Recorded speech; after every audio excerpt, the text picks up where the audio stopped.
पणमीय सिरसाणेमिं गुणरायण विभूषणं महावीरम् सम्मतरायणनिलयम् पयडिसमुकीर्तनं वोच्चम् परम भय सब खंड के करम कांड समुदाय सहज अखंडित ज्ञानमय जयवंते जिन गाय विघ्न हरन मंगल करन नमो सिद्ध सुखकार नेमि चंद जिन जगतपति साधु वचन गुणधार नेमि चंद जिन जगतपति साधु वचन गुणधार।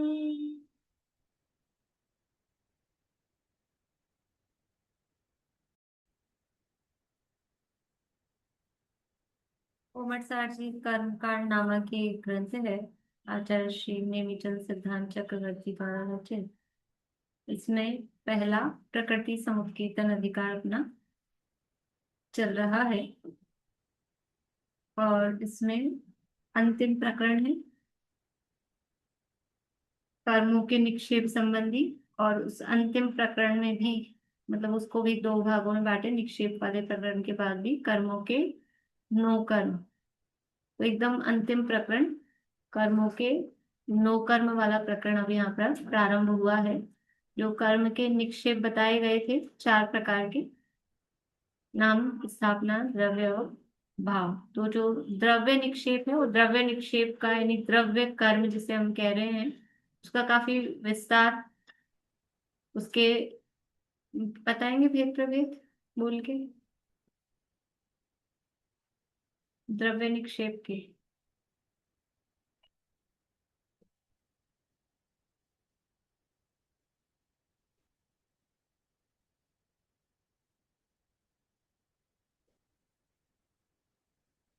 बोलिए निशांत।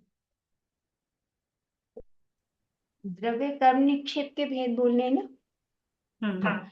द्रव्य कर्म निक्षेप के 2 भेद है, आगम द्रव्य कर्म निक्षेप और नौ आगम द्रव्य कर्म निक्षेप।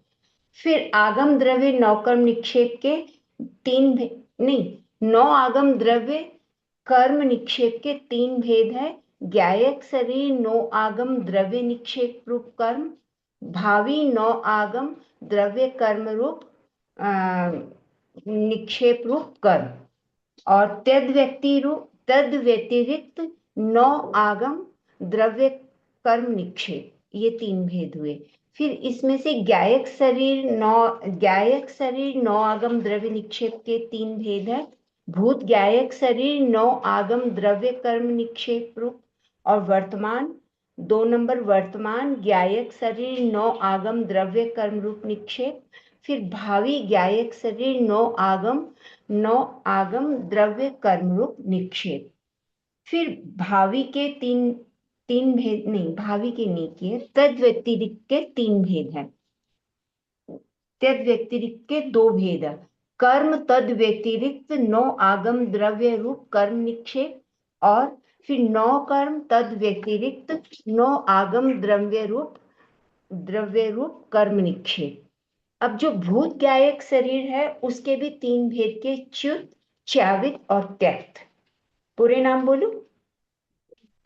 च्युत भूत ज्ञायक शरीर 9 आगम द्रव्य कर्म रूप निक्षेप।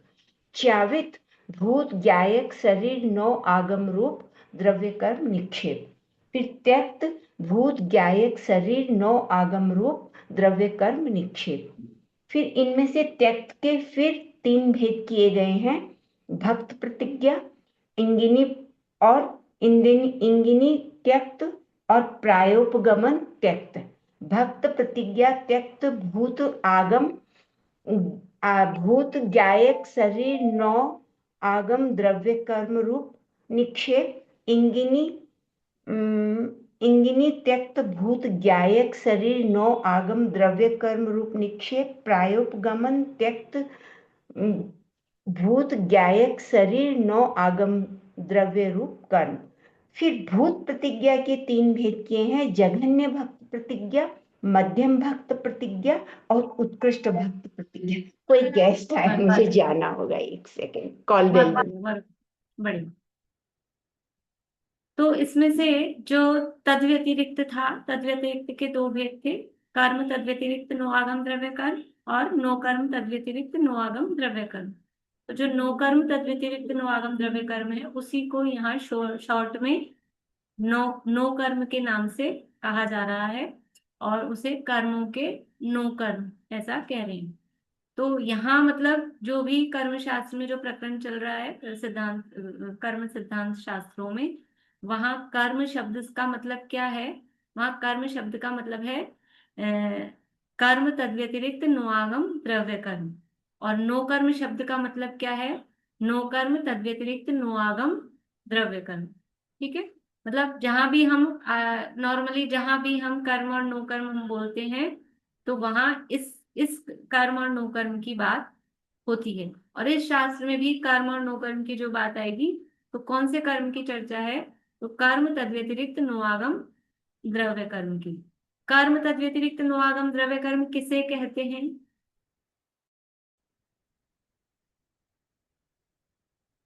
कर्म तद व्यतिरिक्त नो आगम द्रव्य कर्म किसे कहते हैं? लोचना वाली। ज्ञानावनादि 8 कर्मों को कर्म हाँ, कर्म रूप तद्व्यतिरिक्त। से परिणमित जो वर्गनाएं हैं, यानी ज्ञानावनादि 8 कर्म, उनको कर्म तद व्यतिरिक्त नो आगम द्रव्य कर्म कहते हैं। ठीक है, नो कर्म तद व्यतिरिक्त नो आगम द्रव्य कर्म किसे कहते हैं? बोलिए प्रतिभा जी।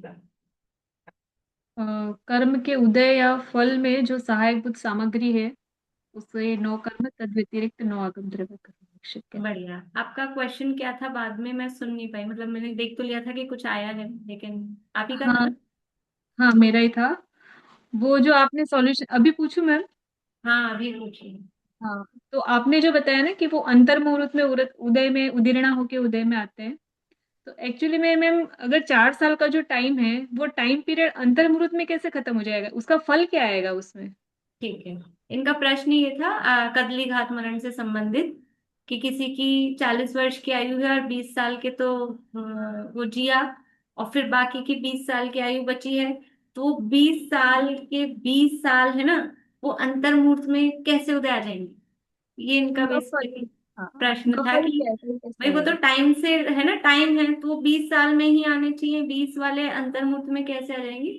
तो मैंने उदाहरण भी आपको दिया था, वो उसी तरह से होगा कि जैसे हमने कहा है कि हमारी कोई भी चीज हम समझते हैं कि ये इतनी देर चलना चाहिए, ये हमारा आज हमने ये हम जो भी चीजें समझ लो किचन में हम रखते हैं, तो हम ये समझ के रखते हैं ना, 1 महीना के सामान नॉर्मली, या 1 साल का जो जैसा भी जो भी स्टोर करते हैं, कि ये हमारी चीज इतना, जैसे रोज सुबह हम दूध लेते हैं, 4 लीटर दूध लेते हैं मान लीजिए, तो हम दिन भर हमारा काम चलता है। लेकिन ऐसा हो कि कोई दिन मेहमान आ गए, एक साथ 10 लोग आ गए, और कुछ ज्यादा हमारा चाय कॉफी ये बन गई, तो वो रात तक शाम तक चलने की बजाय वो सुबह ही पूरा हो जाता है। तो हम एक नॉर्मल हम ये समझते हैं कि वो इतनी देर तक ही चलेगा, तो 1 बाय 1 क्रम से वो निषेक खिरेंगे, तो वो 20 साल में ही खिरते, एक के बाद एक आते। लेकिन वो अब एक के बाद एक नहीं आ रहे, बाहर में विष का, रक्त क्षय का ऐसा कुछ कारण मिला, तो वो जितने निषेक थे 20 साल में, वो 20 साल वाले सारे निषेक एक साथ आ गए, वो एक साथ आ जाते हैं। तो फल क्या मिलेगा? कि फल ये होगा कि बस वो आयु खत्म हो जाएगी एकदम से। फल क्या मिलेगा उसका? आयु का फल क्या मिलता है? आयु का फल ये मिलता है कि शरीर में टिकाए रखना। तो एक एक समय में एक एक निषेक खिरता है, तो हम ये शरीर में जीव टिका हुआ है, 40 साल तक टिका रहता है, एक एक समय में एक एक आता। तो अब वो 20 साल बाद बाकी के जो 20 साल के थे, वो सारे एक साथ उदय में आ गए, तो सारे अभी खत्म हो गए। तो फल ये मिला कि वो शरीर में नहीं टिका रहेगा, वो शरीर से निकल जाएगा। वो खत्म हो गए ना निषेक, निषेक सारे एक साथ आ गए। तो अभी हमने पानी भरा था या दूध रखा था, तो हमको फल ये मिलता है कि हम यूज लेते, हम पानी पीते शाम तक। लेकिन अब फल क्या मिला उसका कि वो एक साथ खत्म हो गया, तो खत्म हो गया तो हमारे पीने के काम नहीं आएगा। वो टक्कर लग के घड़ा फूट गया, पानी रखा था हमने पीने के लिए, सुबह भरा था शाम तक चलना था, लेकिन वो फूट गया। तो फूट गया तो अब उसका फल यही होगा कि अब वो हमारे पीने के काम में नहीं आएगा, तो वो जीव शरीर में नहीं रह पाएगा। आयु का फल यही है कि वो शरीर में टिकाए रखना। आयु कर्म का हमने देखा ना काम क्या है, अब यहाँ गोमटसार में, कि शरीर में उसको टिकाए रखना। अब वो एक साथ सारे निषेक उदय में आके खिल गए हैं, तो वो एक एक निषेक रहते तो उतने समय तक वो शरीर में बना रहता। सारे खत्म हो गए तब शरीर में बना नहीं रह सकता है, खत्म हो गया, इसलिए निकलो शरीर से। बोलिए आप, अब आपको क्या नहीं समझ आया? मतलब जो आप एग्जाम्पल दे रहे हो ना, जैसे कि कोई सामग्री है, जैसे पानी है, वो तो एक वस्तु हो गई ना। और ये तो टाइम के हिसाब से ही आता है।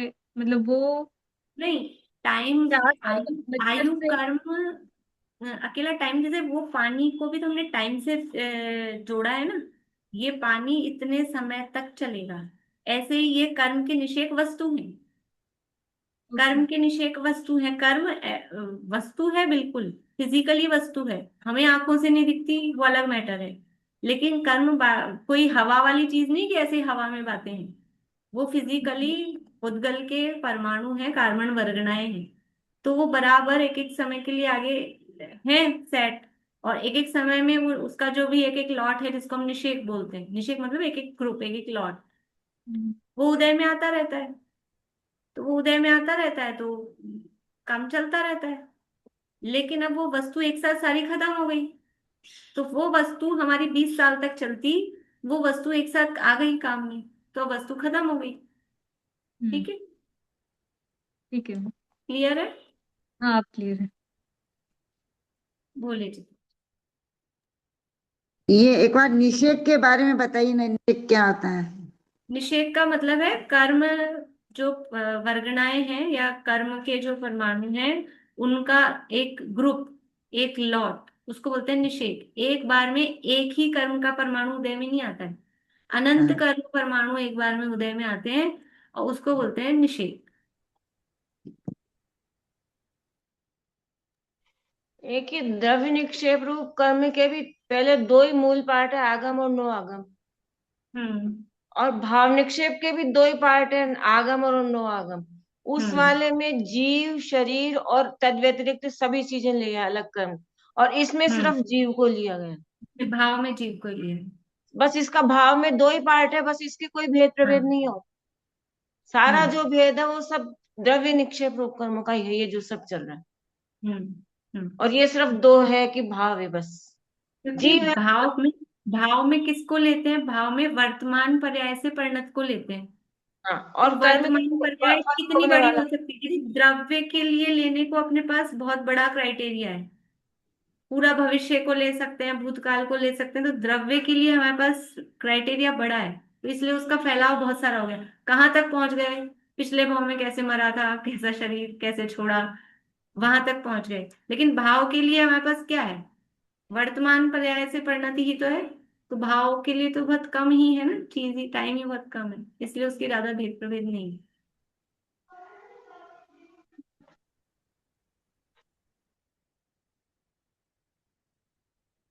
ठीक है, तो यहाँ अपनी चर्चा चल रही थी कर्मों के, नौ कर्म के संबंध में। इसमें से मूल प्रकृतियों के नौ कर्मों की चर्चा अपन ने कर ली थी। ये मूल प्रकृतियों के क्या क्या नौ कर्म है। नौ कर्म का मतलब क्या है कि वो कर्म अपना फल किस माध्यम से दे सकता है, देता है, उसके कुछ उदाहरण, यहाँ उदाहरण स्वरूप बातें यहाँ बताई जा रही है। केवल वही वस्तु होगी, वही चीज होगी, ऐसा नहीं है। जो भी कोई चीज वो हमारे उस कर्म के उदय में कारण बन जाती है, वो उसका नो कर्म हो जाती है बस। मूल प्रकृति के बाद में उत्तर प्रकृतियों में ज्ञानावरण की उत्तर प्रकृतियों की चर्चा भी अपन ने कर ली थी। और ज्ञानावरण की उत्तर प्रकृतियां कितनी हैं, कौन कौन सी हैं? ज्ञानावरण की उत्तर प्रकृतियां कौन कौन सी हैं? हाँ जी, रूपम जी। मति मति ज्ञान, मति ज्ञान, श्रुति ज्ञान, अवधि ज्ञान, मनपर ज्ञान और केवल ज्ञान। किसके भेद बता रहे हैं अपन? ज्ञानावरण के। हाँ, तो फिर मति ज्ञानावरण, ठीक है मति ना? ज्ञानावरण, मति श्रुति ज्ञानावरण, ज्ञानावरण, शुद्ध ज्ञानावरण, अवधि ज्ञानावरण, अवधि मनपरि ज्ञानावरण, ज्ञानावरण, मनपर्य ज्ञानावरण और केवल ज्ञान केवल ज्ञानावरण। ज्ञानावरण, ठीक है। बढ़िया। मति ज्ञानावरण कर्म के लिए नो कर्म क्या बताए गए हैं, क्या उदाहरण दिए?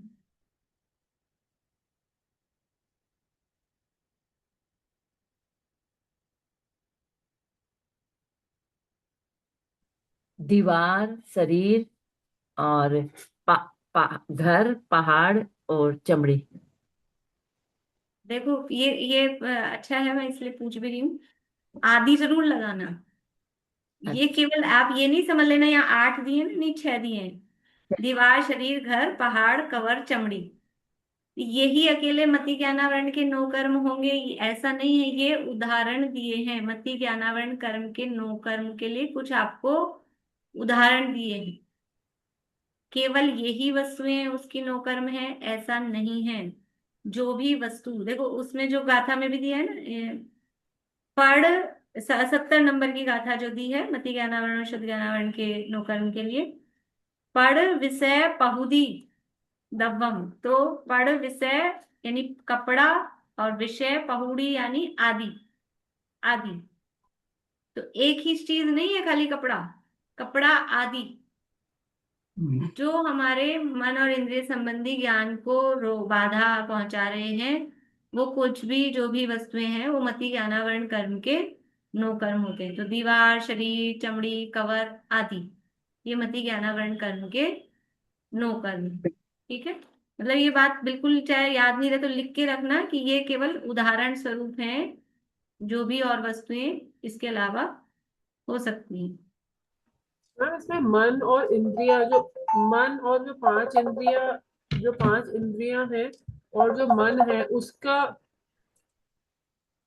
वो मन सब और में 5 इंद्रियां नौकरन नहीं आगे। हुई ना। आवाज आ रही है क्या? मन और 5 इंद्रियां इतना ही समझ आ रहा है, उसके आगे क्या बोल रहे हैं? मैं बोल रही हूँ जैसे हम इसमें यहाँ पे लिखा हुआ है ना, दीवारें, शरीर, घर, पहाड़, ये सब है। तो जो भी पांच इंद्रियों से जो भी चीजें होती है वो भी तो मति ज्ञान को ढकती है ना। मतलब जैसे कि हमने एग्जाम्पल लिया था ना कि जैसे आंख है तो आंख के आगे कोई पर्दा, आंख का जो ये पलक है, तो ये भी एक तरह से मति ज्ञान को रोकता है, मतलब फॉर फ्रैक्शन ऑफ सेकंड के लिए रोकता है। तो हमने जो ये जो 6 एग्जाम्पल लिए है उसके अलावा और भी चीजें हो सकती है, राइट? हाँ, और भी चीजें हो सकती है, जैसे ये इसीलिए मैंने कहा ना ये पलक है। ये हाँ पलक बंद होती है तो उतनी देर के लिए हमारी आंख बंद होती है। अब ये हाँ। बात जरूरी है, इतनी फास्ट काम होता है, हम इसको पकड़ ही नहीं पाते हैं। बताओ, हम 1-1.5 घंटा दोनों क्लासों में अगर बैठे हुए हैं, 1.5 पौने 2 घंटे, तो हमारी पलक झपकती है कि नहीं झपकती है? आपकी मेरी सब झपकती है। हाँ। लेकिन क्या हमने ऐसे कोई फील किया कि हमारी आंखों के आगे कोई पर्दा आ गया, फिर खुल गया, फिर आ गया, फिर भी गया? इतना फास्ट होता है। लेकिन जब भी वो पलक झपक रही है, तब वो नेत्रेंद्रिय से ज्ञान नहीं हो पाता है। और वो फास्ट हमारा ज्ञान तो मतलब इतनी बारीक चीजों को पकड़ ही नहीं पाता। इसलिए ये मति शुद्ध ज्ञान में हमारा इतना स्थूल है कि ये बंद हो रही है, खुल रही है, हमको लगता ही नहीं, फील में ही नहीं आता है कि हम बीच में हमारा कनेक्शन टूटा है। ये फील में ही नहीं आता है अपने। लेकिन वो पर ये मति होता है, ज्ञानावरण का, हाँ, नूकर, हाँ, टूटता है, समझी? बराबर होता है ना मुझे। टूटता है। लेकिन हमें पकड़ में नहीं आता वो, हम उसको इतना जल्दी मतलब कनेक्ट कर लेते हैं कि हमको लगता ही नहीं कि कुछ रुका है। तो प्रचला जो निद्रा है ना, प्रचला निद्रा वाला, यहाँ भी बैठे हैं, प्रचला का उदय आ जाए, उदीर्ण हो जाए, वो नींद आ रही है, वो भी इतनी हल्की नींद होती है कि वो कनेक्ट कर लेता है। पूछो कि क्या पढ़ा है तो सुना देंगे, ऐसी भी होती हो। तो जब उसमें सुना सकता है तो ये तो पलक तो क्या ही चीज है, उसमें तो अपने को इतना मतलब समझ ही नहीं आता है कि कुछ हुआ है। तो ये पलक भी है। अभी समझ लो चश्मा लगाते हैं हम, है ना, और चश्मा हमारा क्लीन नहीं है, उसमें कुछ गंदी मतलब कुछ धब्बा है, कुछ आ गया है, तो वो मति ज्ञानावरण का नोकम बन जाएगा, अच्छे से नहीं सुनाएगा, आपको दिखाई देगा, क्लियर नहीं दिखाई देगा ना। कार चला रहे हैं, कार है ना, कार ड्राइव कर रहे हैं, आगे आपका वाइपर खराब हो रहा है और कांच साफ नहीं है, तो क्लियर नहीं दिख रहा है, तो नेत्र इंद्रिय संबंधी ज्ञान बराबर नहीं हो रहा है। तो वो बारिश के दिनों में वो अंदर फॉग। आप बन गई है, फॉग हो गया है, फॉग हो गया है, तो वो मति ज्ञान आवरण का नौकर्म है, हमको नहीं दिखता है। ऐसे भी फॉग हो जाए बाहर भी, तो ही हमको नहीं दिखती है आसपास की चीजें। इतना फॉग हो जाएगा, अब धीरे धीरे ठंड बढ़ेगी ना, तो इतना फॉग हो जाएगी कि अगल बगल के पेड़ पौधे मकान दिखेंगे नहीं सुबह सुबह। मति ज्ञान आवरण कर्म के नौकर्म।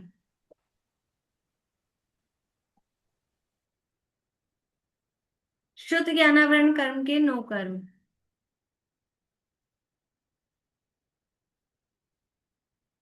क्या क्या है शुद्ध ज्ञानावरण कर्म के नौकर्म, वर्षा जी?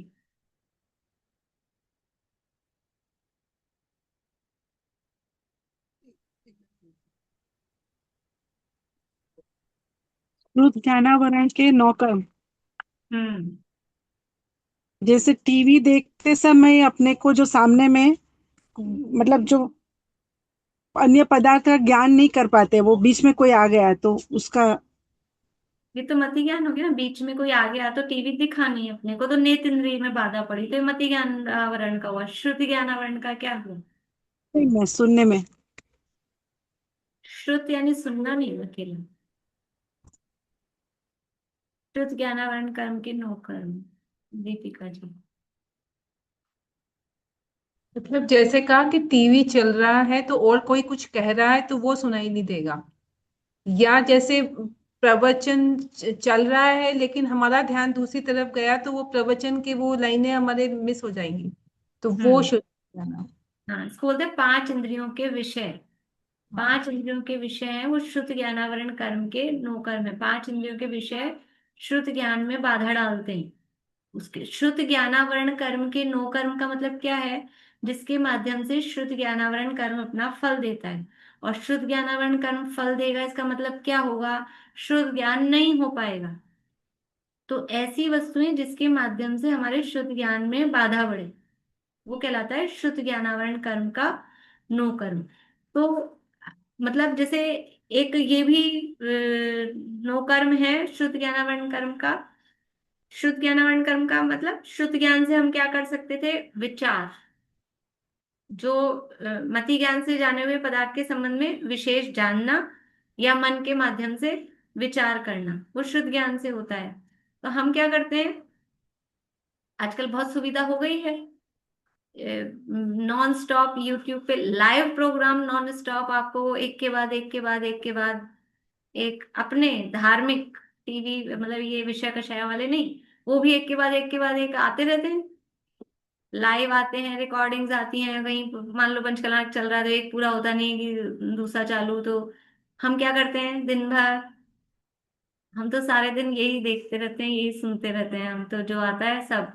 तो अब वो क्या हो गया, ये वो विषय हो रहा है इंद्रिय का, या तो आंख से देख रहे हैं बैठ के, या कान से सुन रहे हैं। तो अब उसके माध्यम, मतलब उस पे जो विचार होना चाहिए था, विचार होता ही नहीं है। हम केवल सुने ही सुने जा रहे हैं। मति ज्ञान ही मति ज्ञान होता है। सुन, इसका भी सुन लिया, उसका भी सुन लिया, उसका भी सुन लिया, उसका भी सुन लिया, सुने जाते हैं। तो खाली छोड़ा ही नहीं अपन ने अपने दिमाग को कि कुछ विचार कर सके।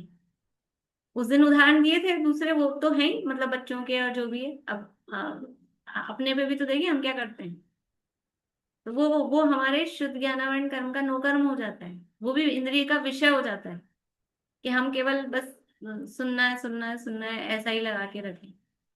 तो विचार करना वो शुद्ध ज्ञान का काम था, वो नहीं हो पा रहा है उसके माध्यम से। एक उदाहरण है। इसी तरह से और चीजें, भोजन की थाली का दिया था कि हम एक का स्वाद ले नहीं पाते दूसरी की तरफ, तो वो जिह्वा इंद्रिय से एक कोई पदार्थ खाया, तो उसका स्वाद लेके उसके संबंध में और विशेष उसमें जानते, उसके पहले ही हम दूसरा खा लेते हैं कि दूसरी की तरफ उपयोग चला जाता है। तो इतने सारी जो विषयों की वैरायटी है, वो एक के संबंध में ही हमें विशेष ज्ञान नहीं होने दे रही। एक के बाद एक के बाद एक विषय हमको मिलते हैं, तो वो हमें श्रुत ज्ञानावरण के नौकर्म के रूप में उपस्थित हो जाए। बोलिए प्रतिभा। हाँ, तो मतलब मैम आप जो भी बताया उससे तो ये होता है कि हम मति ज्ञान करके रह जाते हैं, आगे श्रुति ज्ञान नहीं होता, ऐसा भी हो सकता है क्या? हाँ हाँ, मतलब जरूरी नहीं है कि मति ज्ञान हुआ तो श्रुति ज्ञान होगा ही। नहीं मतलब उस संबंध में हो ऐसा जरूरी नहीं है। अच्छा। ऐसा नहीं है कि अभी हम शुद्ध ज्ञान से रहित हो जाएंगे। किसी चीज के संबंध में मति ज्ञान हुआ, किसी और चीज के संबंध में शुद्ध ज्ञान चल रहा है। जैसे आप मति ज्ञान के जो भेद है, अवग्रह, इहा, अवाय, धारणा, तो अकेले अवग्रह होके छूट जाता है, अवग्रह इहा होके छूट जाता है, अवग्रह इहा अवाय होके छूट जाता है, फिर अवग्रह इहा अवाय और धारणा तक पहुंचे, वो मतलब कुछ ही चीजें होती हैं। तो जैसे वहां छूट जाता है, ऐसे यहाँ पे भी मति ज्ञान हुआ, शुद्ध ज्ञान नहीं कर पाए, विशेष ज्ञान नहीं हो पाया उस संबंध में। ऐसा जैसे अभी हम यहाँ पे सुन रहे हैं, पढ़ रहे हैं, तो बहुत सारी बातें बताई गई हैं, तो मति ज्ञान तो हो गया है। लेकिन अब उसके संबंध में प्रश्न उठेगा, किसको उठेगा, कि अब वो शुद्ध ज्ञान हो, विचार करें। विचार करेंगे तो भी ये बात कैसे हुई, ऐसा कैसे हुआ, जैसे वो आपको प्रश्न उठा कि वो फल क्या देगा, फिर भी एक साथ सारे निषेध खिल जाएंगे तो उसका फल क्या आएगा। तो ये प्रश्न कब उठेगा, किसी को भी कोई भी प्रश्न कब उठ रहे हैं कि कुछ हम विचार करेंगे तो प्रश्न उठेंगे, या फिर ये आएगा कि हाँ ऐसा है, क्लियर हो गई अपने को चीज, या तो प्रश्न उठेगा या तो क्लियर हो जाएगा। लेकिन वो खाली मति ज्ञान होता है, ये अभी कर्ण इंद्रिय का विषय हुआ है, इसके बाद में फिर दूसरे दूसरे इंद्रियों के विषय चालू हो जाएंगे, तो वो विशेष उसके संबंध में विचार नहीं होगा, वो शुद्ध ज्ञान नहीं हो पाता है, खाली मति ज्ञान होके रह जाता है सामान्य। बोलिए। दीदी शुद्ध ज्ञानावरण कर्म पांचों इंद्रियों पे कैसे लगेगा? पांचों इंद्रियों के संबंध में कुछ भी अभी जैसे घ्राण पे, स्पर्शन में भी लगा सकते हैं अपन, देखो कि मान लो कुछ अपने को लगा, टच हुआ, है ना, अब टच हुआ और उसी समय जैसे मान लो कुछ ठंडा या गर्म कुछ भी टच हुआ है, और उसी समय एकदम से जोर की आवाज आई कर्ण इंद्रिय की, तो अब इधर हम विचार करते कि क्या है, ठंडा है, गर्म है, क्या चीज है, इतने में हमारा ध्यान किधर डाइवर्ट हो गया, आवाज की तरफ डाइवर्ट हो गया। तो वो स्पर्शन समय ऐसे ही गंध में लगा लेना, रसना में तो बताया था, अभी थाली भरी रहती है व्यंजनों की, तो कुछ कुछ कुछ कुछ अ, उसमें चलता रहता है। नेत्र इंद्रिय का भी सरल है।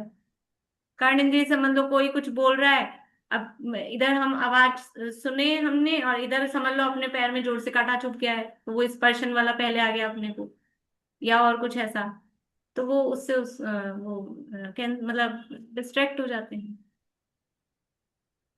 जो भी डिस्ट्रैक्ट हमको करती हैं, जिससे भी हमारा मन डाइवर्ट हो जाता है, वो चीजें वो शुद्ध ज्ञानावरण कर्म की नौकर्म बन जाती हैं। इसका मतलब ये नहीं है कि कोई हम तत्व विचार ही करें तो ही वो शुद्ध ज्ञानावरण कर्म का नौकर्म बनेगा।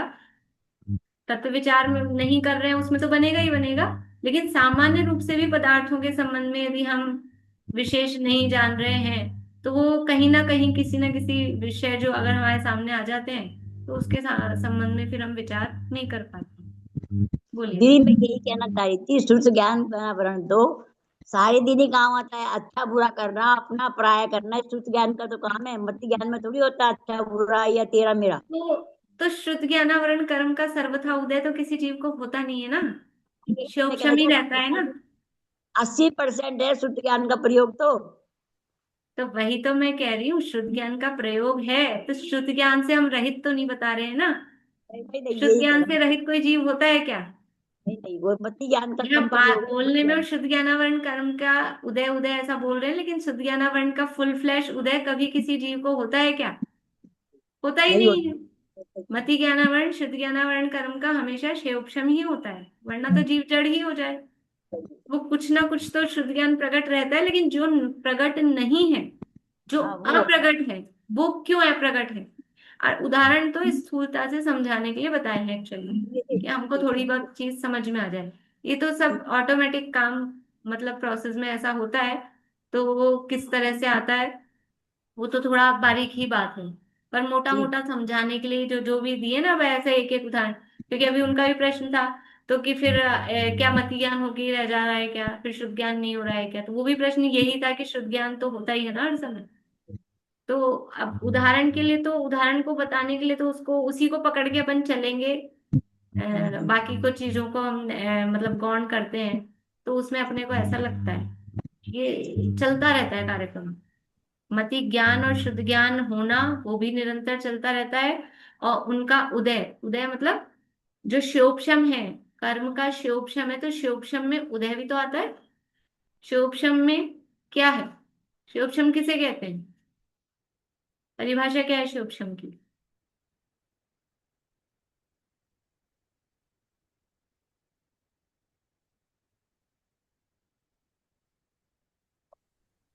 वर्तमानकालीन सर्वघाती स्पर्धकों का उदयाभाविष है, उन्हीं उस स्पर्धकों का सदवस्था रूप उपशम, और वर्तमानकालीन देशघाती स्पर्धकों का उदय होना वो क्षयोपशम है। हाँ, ये 3 रूप कर्म की अवस्था। तो अभी सामान्य रूप से अपन ले, वो बड़ी परिभाषा को छोड़ दें, अच्छा बताया इन्होंने। लेकिन क्षोभशम में क्या है? क्षय भी है, उपशम भी है, उदय भी है।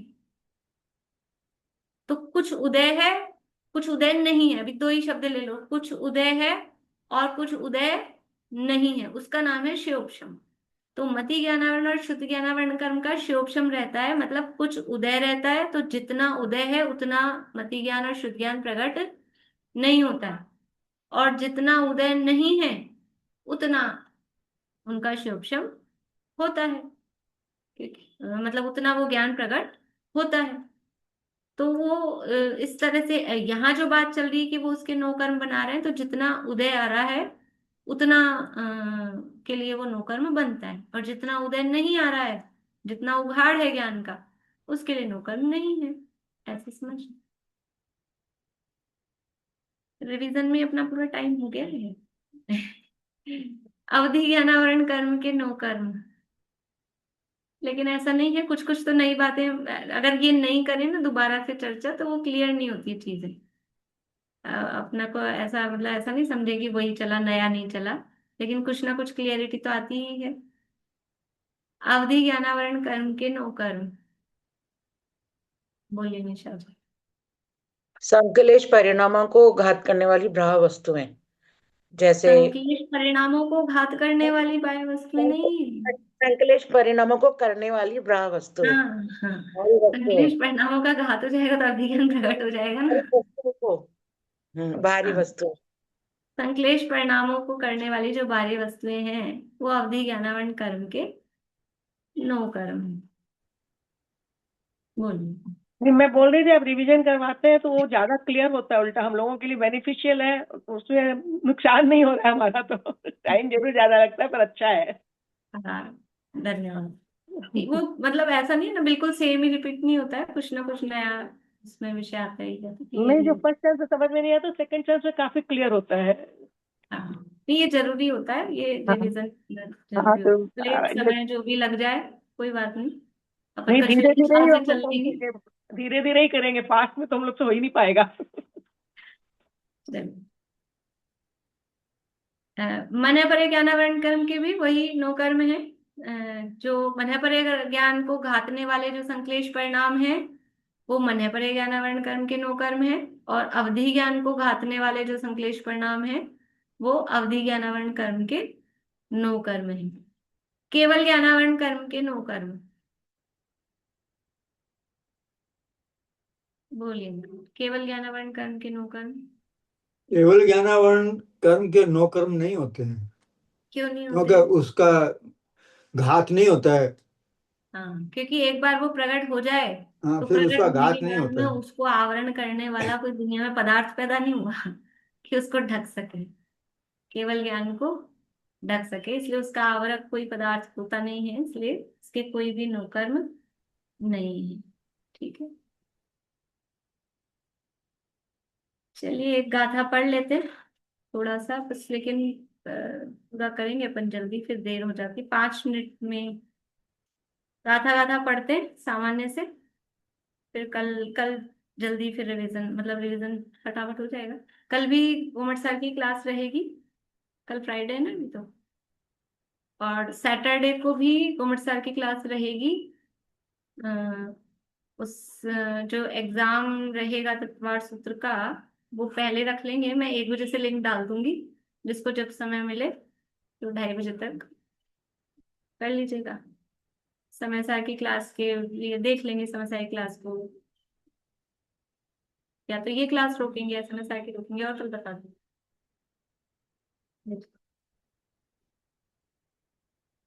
गाथा नंबर 72 है, पेज नंबर 82 है।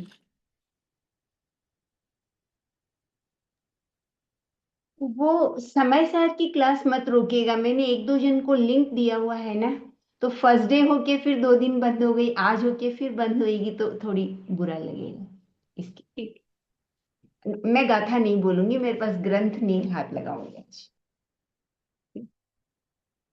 चलिए गाथा।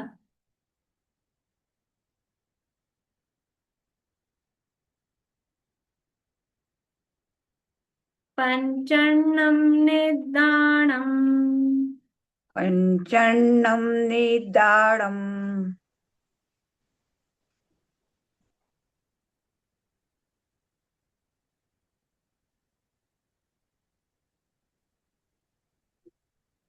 हमारे पास तो है। माहिस दही पहुड़ी हो दिनो कम्मम माहि सदहि पहुडी हो दिनो कम्मम बाघाद कर पड़ा दी बाघाद कर पड़ा दी चक्कुअ चक्कुणनो कम्मम चक्षु चक्षुणिनो कम्मम पंचन्नं निदाणम माहिस दही पहुड़ी हो दिनो कम्मम पंचन बाघाद कर पड़ा दी चक्कुअ चक्कुणनो कम्मम पंचन्नं निदाडं माहि सदहि पहुडी हो दिनो कम्मम बाघाद कर पड़ादी चक्षु चक्षुणिनो कम्मम। एक पंचन्नम यानी 5, निद्राणम यानी निद्रा रूप। निद्रा जो है कौन से कर्म के भेद है निद्रा?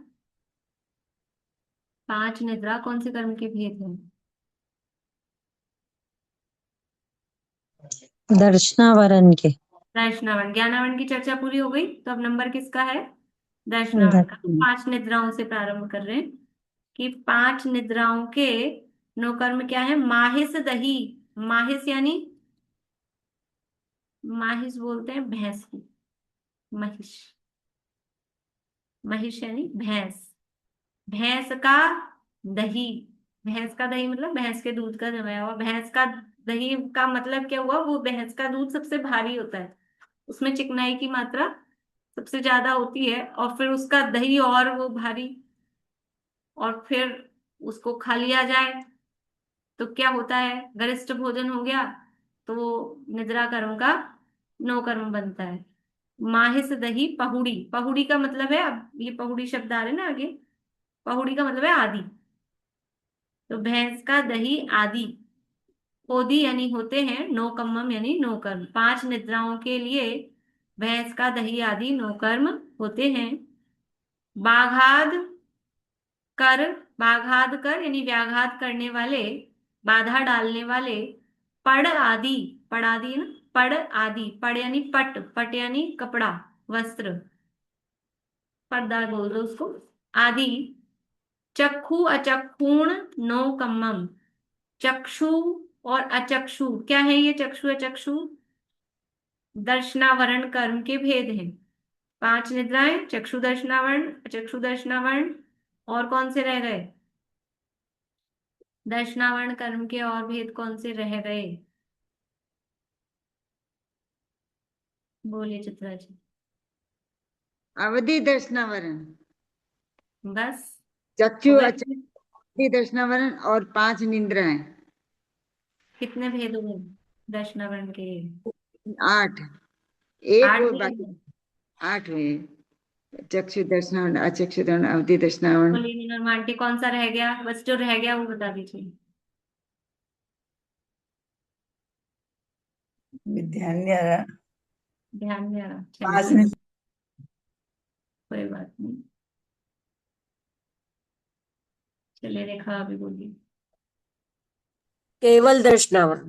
केवल दर्शनावरण, चक्षु अचक्षु अवधि केवल दर्शनावरण, ठीक है। तो व्याघात करने वाले यानी बाधा डालने वाले पड़ आदि यानी वस्त्र आदि पर्दा आदि वो चक्षु अचक्षुण, चक्षु और अचक्षु दर्शनावरण कर्म के नो कर्म होते हैं। यानी जो दर्शनावरण कर्म के नो कर्म कौन से कहे जाएंगे चक्षु अचक्षु अवधि दर्शनावरण में, कि जो मति शुद्ध ज्ञानावरण मतलब जो ज्ञानावरण कर्म के नो कर्म है तत्संबंधी ज्ञान पे आवरण डालने वाले जो कर्म है वही मुख्य रूप से उस दर्शनावरण कर्म के नो कर्म बनेंगे।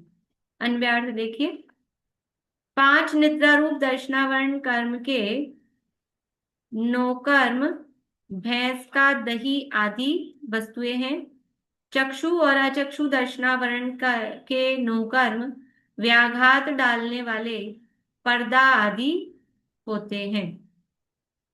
दर्शनावरण कर्म के नो कर्म बता रहे हैं, तो 5 निद्राओं के लिए सामान्य से बताया है, भैंस के दूध का दही, खली, घी। अब इस ये उदाहरण दिए हैं। अब खाली भैंस के दूध का दही और सामान्य दही भी कोई ज्यादा खा लेगा, ओवर डाइट, दाल बाटी चूरमा, और भी कोई भी चीज है जो पसंद की है, गरिष्ठ है, घी तेल की तली हुई है, घी की बनी हुई है, तो वो जो भी डाइट और अच्छे से खूब भरपेट खाई तो वो निद्रा कर्म के नो कर्म बन जाते हैं। अकेले खाने का ही नहीं है, बहुत ज्यादा थकान हो जाए, बहुत ज्यादा शारीरिक परिश्रम हो जाए, ये खाली खाने का ही संबंध नहीं। कोई बोले हम तो खाते ही नहीं फिर भी नींद आ जाती, तो कभी कभी नहीं खाना वो भी निद्रा का नो कर्म बन जाता है। किसी को भूखे भूखे नींद आती है, किसी को भोजन के बाद नींद आती है, तो वो बस जो जब नींद आ रही हो और जब आपका जो कारण हो वो उसका नो कर्म, सीधी सी बात ये, ठीक है। अलग अलग तरह के लोग होते हैं, किसी से भोजन के बाद काम होता है, किसी से भोजन के पहले काम होता है। तो भोजन के पहले काम होता है, बाद में काम नहीं होता, इसका मतलब क्या है, फिर प्रमाद आता है। और किसी को पहले भोजन करना पड़ता है, नहीं तो पहले प्रमाद आता है, भूखे भूखे नहीं काम होता है। सबका अलग अलग है, तो वो सबके लिए अलग अलग, ये इसलिए नौ कर्म है, उदाहरण स्वरूप बताए गए हैं। अभी अपन ने कल परसों भी चर्चा की थी, रजाई ओढ़ ली, अब बहुत ठंड हो रही है आज, तो रजाई में दुबके बैठे हैं, तो क्या होगा, तुरंत निद्रा का नो कर्म बनेगा, वो नींद आ जाएगी। तो और जो भी बाहरी साधन है, अच्छे से आपको कंफर्टेबल जगह जहां मिल जाए, वो निद्रा का नो कर्म है। और चक्षु अचक्षु दर्शनावरण, तो चक्षु अचक्षु दर्शनावरण कर्म ये किस ज्ञान से रिलेटेड रखता है, ज्ञान से पहले दर्शन होता है ना, तो चक्षु अचक्षु दर्शन, अभी दर्शनावरण को जाने दो, चक्षु अचक्षु दर्शन किस ज्ञान से रिलेशन रखता है।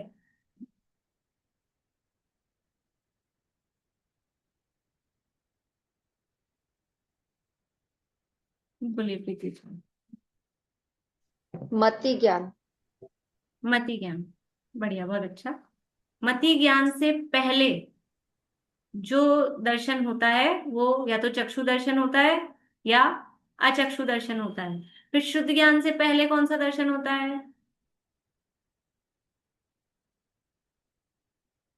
शुद्ध ज्ञान से पहले कौन सा दर्शन होता है, बोलो प्रीति, समय हो रहा है अपना। मति ज्ञान।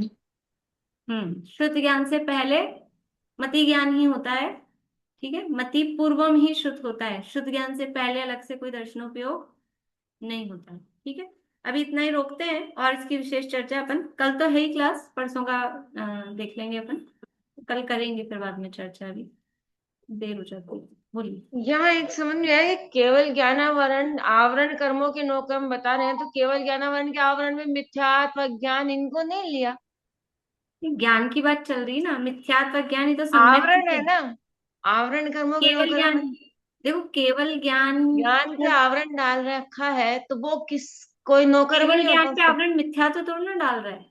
अज्ञान तो क्या चीज, आवरण, केवल ज्ञान का आवरण क्या है।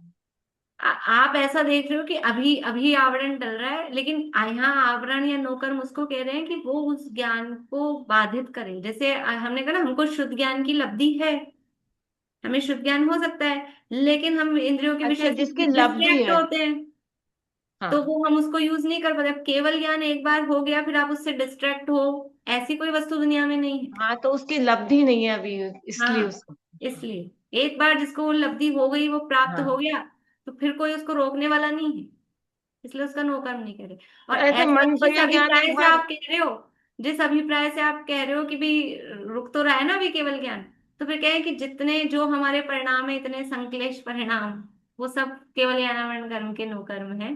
क्योंकि हमको केवल ज्ञान प्रकट नहीं हो पा रहा है। क्यों नहीं हो पा रहा है? कि इतना संश्लेष है। ज्ञान ज्ञान क्यों नहीं होता है? संश्लेष के कारण ज्ञान नहीं होता है।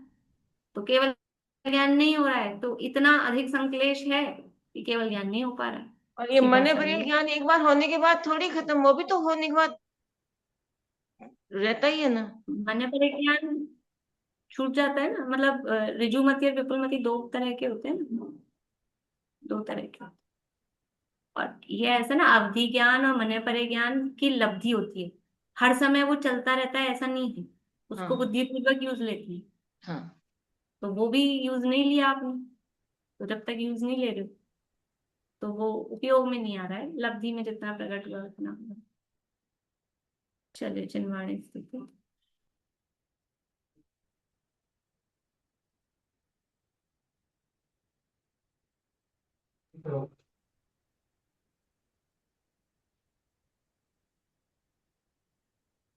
अब तो रहूं निर्जन वनों में गुरुजनों के संग, शुद्धात्मा के ध्यान में हूँ परिणति असंग, निज भाव में ही लीन हूँ मेटूं जगत फेरी, निर्ग्रंथता की भावना अब हो सफल मेरी, बीते अहो आराधना में हर घड़ी मेरी।